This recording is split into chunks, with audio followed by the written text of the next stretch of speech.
So today I'd like to welcome Eulene Duncan, and I know she's had to do a lot of scrambling to be with us today, so I really appreciate it. She's a young mom of 4 children between the ages of 6 and 10 months. And I just want to say that I really take my hat off to all the moms out there that have their little ones so close in succession, because I know it's a challenge and it's not always easy. And so, Eulene, I'm sure your story is going to really encourage and help other moms out there that are going through the same thing and have also struggled on that path of just trying to juggle life, kids, and even a relationship with God in the process. Mm-hmm. So having said that, I'll give over to you for you to share your story with us. Oh, thank you. Thank you for having me. I'm really excited. When you asked me to be here, I was like, I don't know what to talk about, but I know how to talk about being a mom. So I guess that's really helpful. But thank you so much. And yeah, it's been a journey. It's been it feels like a long journey, but I guess it hasn't been that long. I mean, I only became a mom when I was 24. Yeah, I met my husband when I was 23, and we got married when I was 24, and then I had my eldest, and I had Alyssa last year, well, my youngest last year, and yeah, pandemic baby, but it worked out. It worked out perfectly, and yeah, it was just... So you've got 3 girls and 1 boy, right? That's right. Okay. Yeah, I'm blessed that way. I prefer having the 3 girls. Everyone says having a boy is easier, but I don't know what they're talking about. I really don't know. Okay, so what are some of the challenges that you've had to face having your little ones? And also, I just want to mention to the listeners that you homeschool as well, which, yes, that's another challenge. And I just have to say you're very brave. It's very brave.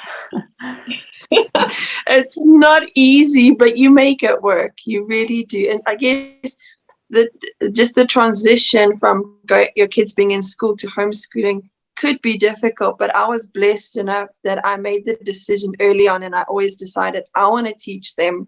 I want to be the one who, instills godly values into them, as well as educational values. And I did a lot of research. I still do a lot of research with homeschooling, but it works out. And if you have a community that helps you, it makes it so much easier. It's that saying where it takes a village to raise a child is so true.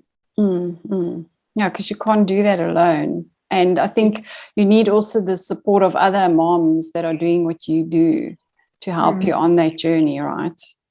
Oh, 100%. And now that we have Facebook and we've got social media platforms, we can really reach out to other moms, and there's so many groups that you can join. And the stuff that I've learned is just remarkable, just from doing research and speaking to moms on Facebook or on Instagram. And it's been difficult, but it's been easy, and it's the most rewarding feeling, seeing your child go from not even knowing what the alphabet is to now reading full sentences and writing sentences. It's so rewarding as a mom to experience that with your child.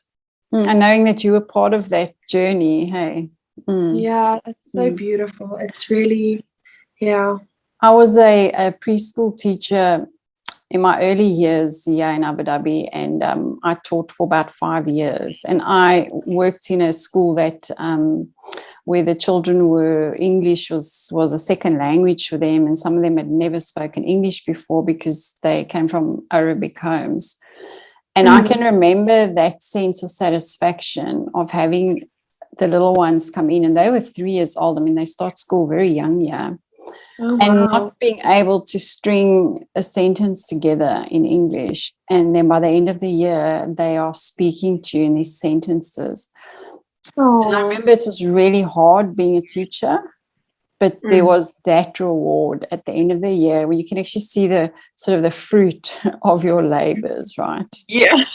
That's what it is. It's a fruit, and it's a good fruit. It's not a Yes. a rotten fruit. It's a desirable fruit. So what made you, so let me not say what was your fear, what was your concern when you decided to homeschool your children? What was it that you wanted to protect them from? Initially, but it's not the same anymore. But initially it was, I was bullied as a kid in school. So for me, I to be honest, mine really came from that fear point of view. But as my kids got older and as I got to develop my relationship with the Lord, it changed. But at first it was, I didn't want my kids to grow up the way I did. I didn't want them to feel rejection. I didn't want other kids to look at my precious little beings, in a different light. So I was kind of trying to protect them from something, and not knowing that, I mean, no one knew what was going to happen in the school systems that's happening right now. And yeah, I just kept with it, and eventually realized that that initial fear, if you will, really turned into positivity. And now, I enjoy it, and I also don't really want them to be learning what other kids are learning in school about, how to be social, or what they're teaching children in school nowadays. I don't want that whole thing of, I don't know how to put it, like, now the messages that they are receiving almost that are contrary, right, to even what we want them to, those values that we want them to have in life, and the belief systems, right, because that's not always encouraged in the schools. And we see a lot of that now in the schools, where they bring in other teachings with regards to how the world was created, or what is acceptable and what isn't acceptable. And I think as Christian parents, those things are a concern. 100%. That is, you couldn't have said it better. But that's really initially it. Now it's really, I don't want them to have sex education at 6 years old. I don't want them to learn, it's okay to you feel like a girl today, but like, you could feel something else later. I don't want them to learn those values. I want them to learn the true biblical values. So I'm not sheltering them, but I want to instill good roots while they're young, and then when they're older, they won't depart from it. That's right, because I mean, I think our role as parents is really to guide them in life. And if we can create a stable environment for them where they don't need to be confused about who they are or what they should be, because like you mentioned now about the bullying, a lot of children go through that at school, and it creates fear, it creates confusion, it creates comparison. And it creates a whole other dynamic that parents now need to cope with. And if the parents are not even aware of how deep that impact is on the child, I mean, that child's at a deficit. It forms that neural pathway that they're going to, even as they enter adulthood, they're going to be looking through that lens. Am I good enough? Do I measure up? What do I need to do to fit in? And nowadays, the stuff that's happening in the schools and in media, I mean, the kids have got a lot to try and measure up to, and it's not always the right thing. Oh, yeah. That's so true. And I think that's another thing is especially what's going on in social media, like us as adults, I guess, like we can understand. But like, for instance, my eldest daughter, she'll ask, she really wants to be on YouTube. She really wants to. But we've said to her that it looks like it's nice, and it seems like it's really cool, and it seems like it's something fun to do, but you don't understand the internet, and you don't understand what can happen. And trying to explain these grown-up things to a 6-year-old, it's not real. I didn't think I'd have to do this. I didn't think as 6-year-old I'd have to explain that the internet is a dark world, and but nowadays it's become such a dominant thing, and it's like if you're not on the internet, kids think that that's a big achievement, because they see celebrity, or they see, you know, a kid their age, you know, being an influencer on the internet, but I don't want them to have to measure up to that. That's not their identity. So it's having to instill identities that are not online, identities that are not from a kid who is playing toys, and that's the end all. So, you know, we've taken a much calmer approach, if you will. You know, I prefer using books, and I prefer using quiet time and quality time, as opposed to having to use the TV time or phone time kind of vibe. So it's, you know, I guess that's the route that we've taken, and it's helped for us, and it's worked for us. Well, actually, the kids, I mean, their developing brain, that's actually what they need, because the internet and having access to all those devices, it's not the right pathways to be forming in their brains. And also we look at that whole, I mean, it's the same addiction cycle that happens, whether it's drugs or alcohol or anything else. It's the same with the social media devices, or the devices that they're using, because it creates also like a reward. There's a reward center in the brain that gets a fix from being online. How many likes have I got? Who's looking at my post? How many people are going to see my YouTube video? And then they don't have as many likes and as many views as what they'd like. And then what does that equal? I'm not good enough. I don't measure up. And it's a social media platform. You know, it's not real life. And I think that's the bottom line, is our children are being desensitized and encouraged to live a life that's not real, whereas opposed to what you are doing, instilling those values, spending quality time with them, having those times with them. They know what value is. You know, that's a different kind of value. And so that's actually really, really good for them. And good for you guys for doing that as well, because I think a lot of parents view media, television, whatever, as, oh, I'm really tired, I need to cook, I need to do this. And I'm sure some parents validly do that because they need to. But in the end of the day, you know, that shouldn't be a permanent babysitter. You know, it's almost should be like a little reward that they have, you know, but it shouldn't become a constant. No, because it creates habits and it creates routine. And I think I mean, sure, there are times when I'm like, I am so done.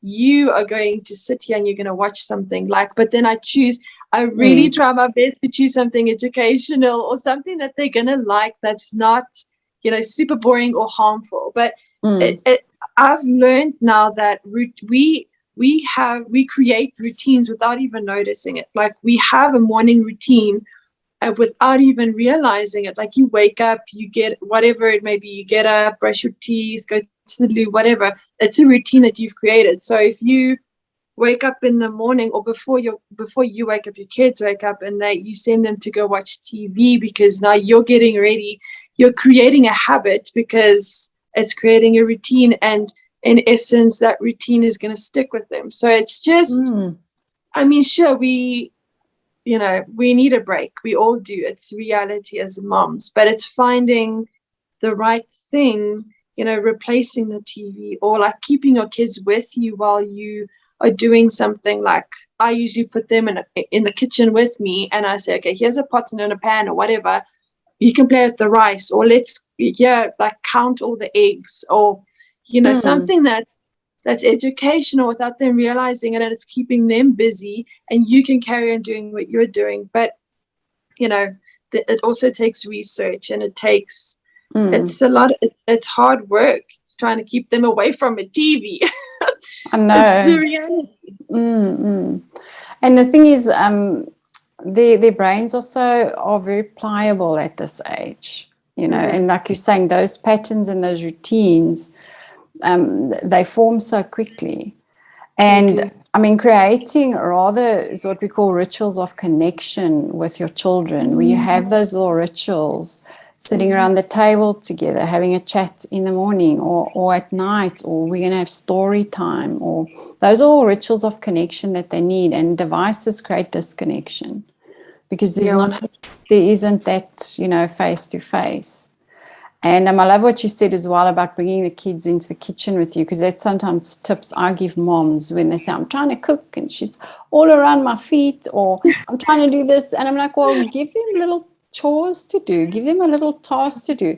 Bring mommy the egg beater, or bring mommy the pot, or bring me the milk. Or put your, you know, can you put the clothes in the basket for me? Give them little things to do, because they actually want to help.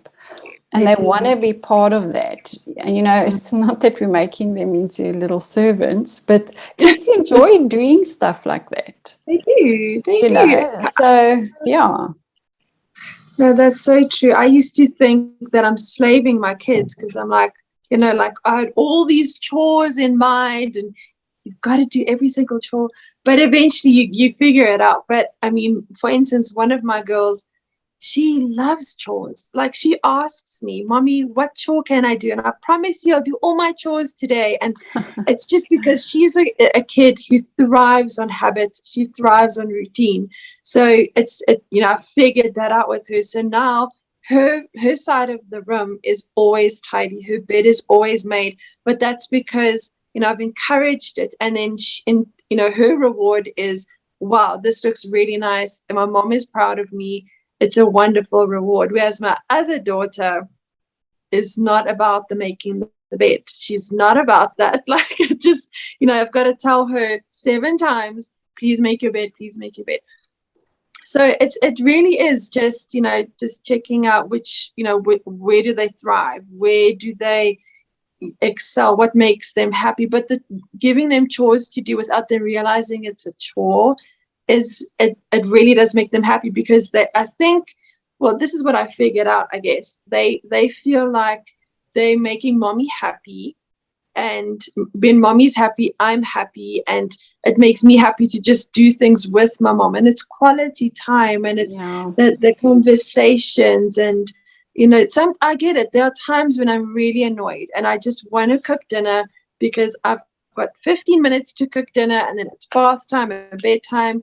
I understand you do get frustrated, but it's really just taking that time. And would I rather rush and stick to my time, or do I want to spend that quality time and bond and have that connection with them? Because, you know, the connection is way more important, because in the long run, I'm not going to have my small kid forever. I'm going to have that connection, that bond with.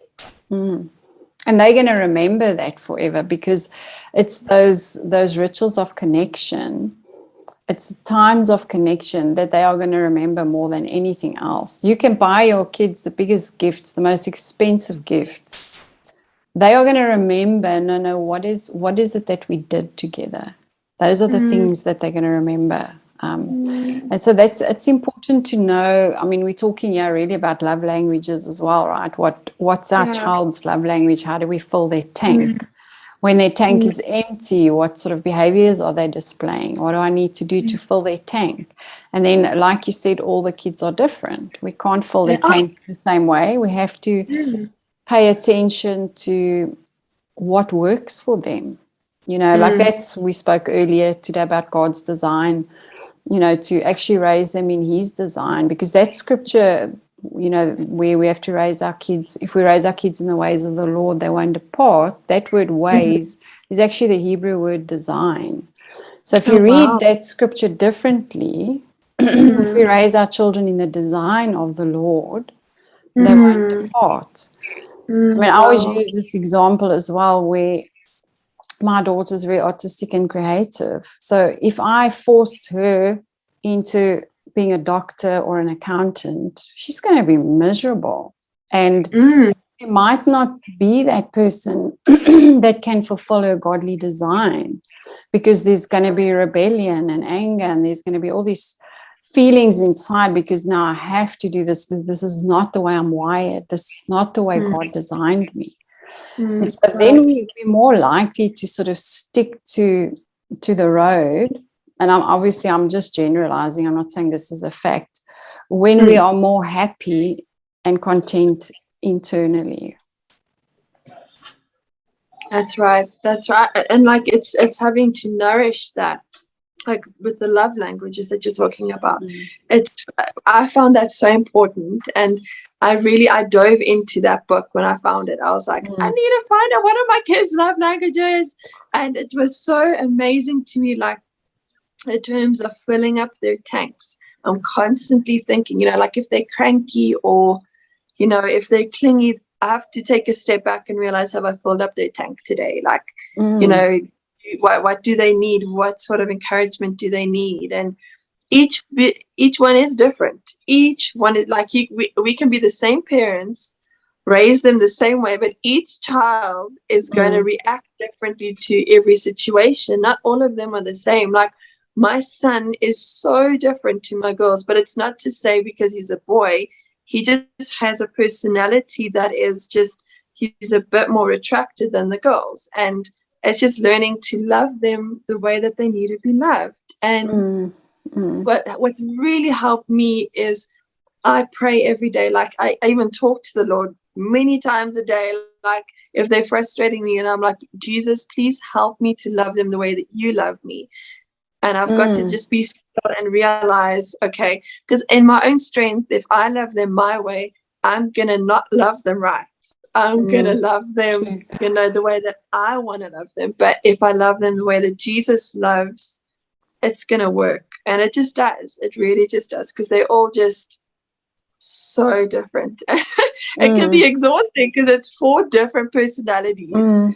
four And trying different to love keep languages. their love tanks full, and trying to figure out, will this work for that one? No, that's not going to work. I need to try something differently. Mm, Yeah, mm, it's a huge challenge. But you mm, brought up asking Jesus, about those challenges, and that he can help you. And we talked a little bit earlier where you said that in your process of being a mom, you kind of found Jesus again. You never left him, but the relationship strengthened. Maybe you mm. can tell us a little bit about that. Oh, that was such a beautiful journey. It was about 3 years ago. So my eldest was 3 then. She was about 3 or 4. And I've just felt empty because you obviously, like when you're a mom, you're just giving out. Like you're filling up their tanks, but who's filling up your tank? And your tank Mm. feels constantly empty. And you think that, like, if I'm just quiet or I need my alone time to fill it up. And yes, we do need those alone times, but I've learned that we can live constantly full if we're walking with Jesus. Mm. And I just, well, to simplify it, I guess I went to a women's prayer meeting, and I was just broken. I was broken because I was tired. I was broken because my husband was working. And here I am sitting at home with my little kids. And what am I accomplishing in life? And, Mm. those sort of thoughts came to mind. And at this prayer meeting, I just said, I just want the eyes of my understanding to be enlightened. I remember saying that. And they prayed for me. And this cloud of heaviness just lifted. And since then, my walk with the Lord it's been a beautiful journey. I've had to literally lay my life down and just take his hand every day and just walk with him and just learn how to be a mom with Jesus, to learn how to be a mom Amazing. with Holy Mm. Spirit. And it's literally constantly asking him, Lord, what is it that you want me to do with my children? Give me wisdom. And I've really learned to dive into the word. And I use scriptures every day to help me. Like I use scriptures not just to declare, but to ask questions, because the Bible says that ask wisdom. So I say, Lord, I want wisdom. I need wisdom in Mm. this situation. Sometimes he gives me the answer, you know, quickly. Sometimes he doesn't. And it's being willing to walk this journey with the Lord and being an example for my kids. And my kids have become so on fire for Jesus. Sometimes I'm like, whoa, you're very bold there.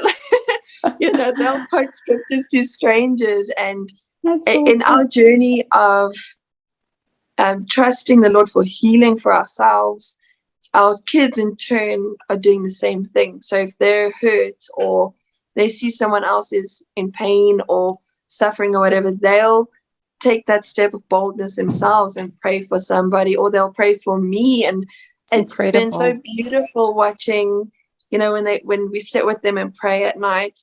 My daughters, one of them will sometimes, she'll pray and say, Lord, please will you help my mom? She's had a rough day. Or, it's so wonderful seeing that relationship I have with the Lord, being imparted into them. And it's not like I forced it. It's just because they'll see me worship, or they'll see me pray, or we are creating a habit of prayer, It's like a creating culture. You're creating a culture in the home of prayer and worship. 100%.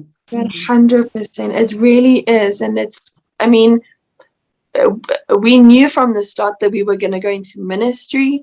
So for us, it was super important to have that foundation, that family foundation first, though, that when we go into ministry, my children aren't left behind, that my children come with me and that they pray with me. And it's really, it's not to say that, everyone's going to go into ministry, but your children are your ministry. They really are. Everything starts at home. And they're your arrows as well. They are. That's what it says in the word. They're your arrows. They're your blessing. They are they're a portion of the anointing, that the Lord gave you. It's just so wonderful.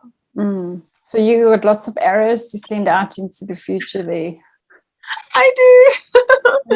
I got lots of them. Yeah, four beautiful ones. Yeah. So you brought up something about, not having to force your children into the ways of the Lord. Let's just put it like that. They watched you in the home and watched your husband in the home, and the way you interact, the way you pray. It's okay if they're there. The way you worship. Yeah. And that's what we call vicarious modeling, where our children learn from watching us. They don't often do what we say they must do. They do what we do. And that's how they learn. They learn by watching us, watching our behaviors. And so parents need to be actually pay attention to that. What is it that they're showing their children that they want or don't want them to internalize as a behavior or as a pattern of life? Oh yeah, I think I learned this the hard way. I really did. I remember being at my lowest point with one of my girls, and because she was super feisty. Now she's calm, but she was from the moment she was born till I think 2-3 years, she was so feisty. And I actually sent someone, like a minister, a message on Instagram. I was like, help me, like, how do I do this mother thing? And your kids seem to be so wonderful. And all she said to me was, just be an example to them. And at that stage in my life, I didn't want to hear that. I was like, what do you mean? Like, give me 1, 2, 3. I need, bullet practical points. Steps. Yes, practical steps. But it really helped me in the long run, because now I know I can't tell my daughter, well, you can't sit on the phone if I'm the one who's sitting on my phone all day. Or I really have to be that example of Jesus to my children. And I love, one of my favorite stories in the Bible is Mary and Martha. And where am I going to spend my time? Am I going to be in the kitchen, or am I going to be at Jesus's feet? Am I going to wash his feet? Am I going to pour my oil out? Or am I just going to be moping and complaining? Because my children are going to see what I'm doing. If I'm worshiping, they're going to see that, and they're going to want to do that. And that's what's happened. My children went from, not knowing how to worship and just being like, I'd throw them into Sunday school and be like, you learn from them. Whereas now we worship at home. So when we go to church, they're the ones leading the kids in worship. And it's awesome. Really so beautiful, because we're being an example. And there's something I want to add to that just quickly now. It's kind of gone out the top of my head. Yes, what I wanted to say is, so a lot of parents come and they go, please, can you help my child? My child needs counseling. They're angry, they're rebellious, they're acting out. And then they're littlies, between like the age of 8 and 12. And I'm often very reluctant I will take the child, but I'm very reluctant because most of the time the child's not the problem. The parents are the problem, because that child is reacting or responding to what's happening in the home. Yes. You know, they are acting out because there's a frustration. Their love tank's not full. They're not getting the attention that they need. Parents don't understand maybe how they're wired, and so they're trying to parent across the board, as some parents do. And so we can help them understand, you know, what's going on internally, because children can't actually put a label on their emotion. Most of the time they're just angry, because that covers sadness, fear, anxiousness, and then they respond. But That's you actually right. have to find out what's going on underneath all of that. And so, I mean, your journey and just what you've been sharing today is very valuable for parents, because parents need to know that if the child's acting out, then maybe it's something you need to have a look at in your own life, that they are witnessing. Because when we are unstable, they feel fear. It creates an unpredictable environment for them. And then so they're going to respond to that environment in whatever way. If we keep discounting the positives and see everything is negative, we're going to have whingy, whiny kids that always see what's wrong. You know, and I mean, sometimes it's our children's nature. We have the more melancholic child, and we'll have the more sanguine child. But the thing is, it really does make a difference when we are modeling peace to them, calm to them, joy, love, and what that looks like, that they can actually see it, as opposed to saying to them, you need to love your friend, but then on the backside you're telling your friend how terrible that other friend is, and they're listening, you know, just sort of silly example. But our kids are watching and listening all the time. All the time. Yeah. All the time. We're Paul or my husband and I are very conscious of what we say around our eldest, because she's literally listening, and you know, she'll repeat what we've said. So it's also helped us to be disciplined in our words. So it's very helpful. But it's so true. Like we've also taught our children that not only are we really try our best to be good models at home, but if we go out to a restaurant and they're playing with other children, because they don't get to go to school or play with other kids, that we usually take them to a restaurant. So, you know, at least they get some interaction. And if another kid is ugly to them, or, you know, a kid won't want to play with them or says something or whatever the case might be, we really try and make a conscious point to mention to our kids that, you know, maybe, you know, they're not very happy at home, or, you know, just love them. We have taught our children, because we love so hard, like we really love hard, and our children love hard. So we're big huggers. We are always encouraging each other, and our kids encourage each other and they encourage us. So when we're out at a restaurant or whatever, I've seen them out of their own just go to a kid who's sitting by themselves, and they're like, do you want to play with me? Or can I play with you? So, you know, we really have to be, as parents, we need to be aware of their surroundings for our kids. And sometimes we also just assess, okay, well, this kid's being aggressive. Maybe there's something happening at home. And, you know, you just know. So we try to not keep our kids away from it, but, you know, if we see, okay, this other kid is a bit too aggressive, it's not my child, I can't discipline that kid. But, you know, I can keep my kid away from that child in the sense where, you know, I'm protecting them, if I'm making sense. Yeah. Yes. So I know you've got 4 little ones to get back to. So I'm going to ask you just a few questions to leave with our listeners. Okay. Okay. So the first one would be, what would you say to moms that have had, like you, little ones in quick succession? What would you like to say to them? So a little nugget or a tip or anything like that. Well, I believe every mom's doing the best that she can, and measuring yourself up to somebody else is always going to make you stumble. So Find your rhythm, find your things that make you happy, make your home your own, because you are really just, I see it as like we're the eagles of our house, and we've got these beautiful little babies that we've got to take care of.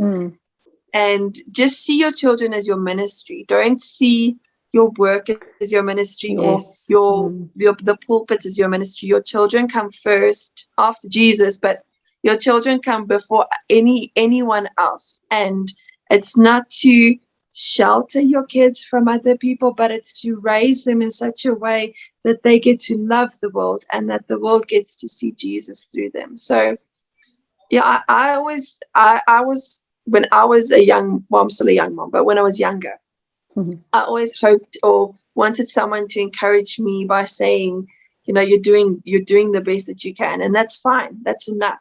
You don't have to measure up to an Instagram mom. You don't have to. No one has said you need to do that. Like, take your time by putting away your phone and focusing on your kids. Like, time is so short, and we all know that. Like, the days are long, but the days are long, but time is short. So really just focus on your children. Just love on them. Spend as much time as you can with them. Go outside, just play with them, and I know sometimes we don't like bugs, but find bugs with your kids. They love that. They love when we get dirty with them, and they love when we play hide and seek and tickling, and just spend as much time as you can. Oh, thank you. That was a really, really beautiful nugget to share. And parents take notes of that, especially the young parents. And then, in closing, what is one training tip? So, we know discipline. When we discipline our kids, it's different from punishment, right? Discipline is training. What is a training tip that you'd like to leave for moms? Ooh, wow. I'm trying to think of one that works. Maybe there's 2 or 3. Maybe there could be. I've wanted to, I don't negotiate with my children. For us in our home, there's no negotiation. No is no. But I do try and assess the situation. I can't constantly be saying, no, you can't play with the cup in the bath, or no, you can't wet your hair when you're bathing tonight. There's got to be some leeway. So I would say, stand your ground. Don't let your children walk over you, but do it in a way where they use a calming effect. Like, you're not yelling at them. You're not saying, well, I said no, and that's no. If they ask you why, answer the why. Don't say because I said so. Yes. Help them understand that I'm saying no, mommy's saying no because it's going to hurt you in the long run. Or, mommy's saying no because if you wet your hair tonight, it's cold and you could catch a cold, or something like that. So I would really say, stand your ground, but do it in a way that's understanding and compassionate. Like, Jesus is compassionate, so we need to be compassionate in our disciplining. And when disciplining will become easy when we're loving our kids when they're good, they'll be less naughty when we're loving them in every area. That's right. Yeah, because if you're raising your voice and you're shouting at your kids, you create anxiety for them. And then the brain shuts down anyway, and they're not going to hear what you said. And so then it starts another process. So the calmness, because those are actually boundaries you're setting, and children need boundaries to be safe. So I couldn't have said that better myself. Just use the calmness when you're setting those boundaries. You do it for you and for the kids. You're going to stay calm, and they're going to stay calm. And everyone's happy. So a last question for you as a woman. Okay, let's look at, what would Eulene like to say to other women out there as a nugget of inspiration? Oh, wow. I would say from my journey that I've been on, find yourself in Jesus. Don't find yourself in any other identity, because your identity you're going to find somewhere else is going to be temporary, but your identity in Christ is a firm foundation. And when a pandemic hits you, you're not going to be shaken. You're going to be so firm and rooted. And take that time, wake up earlier than everyone else and just spend time with the Lord and just get into the word and worship him and find his voice. Make his voice louder than the voice of the world, because if we keep listening to it, the world's telling us we're going to fail, we are going to fall. But if we're listening to Jesus, everything else is going to work, and we're going to feel better about ourselves, and we're going to become the person that he has designed us to be. So really just find yourself in Jesus and forget the world, forget what the world thinks you should be and what the scale says, and just find yourself in him. I love that. That's beautiful. Thank you so much for that. Ladies, that's awesome inspiration. And I hope everybody took a few nuggets from our talk today, because thank you, Eulene, for what you shared about being a mom and just your journey with the Lord and just negotiating and balancing all that. And I appreciate the time that you've spent and just for what you've imparted today. It's valuable, and just sharing your testimony is a treasure for others. So I really appreciate your time. And yes, thank you so much. You're welcome. Thank you for having me. It was fun. I'm glad that I got to talk about my life with someone other than my children. Some adult conversation. Some adult conversation is good. Okay, well, thank you so much. And to everybody out there as well, until next time.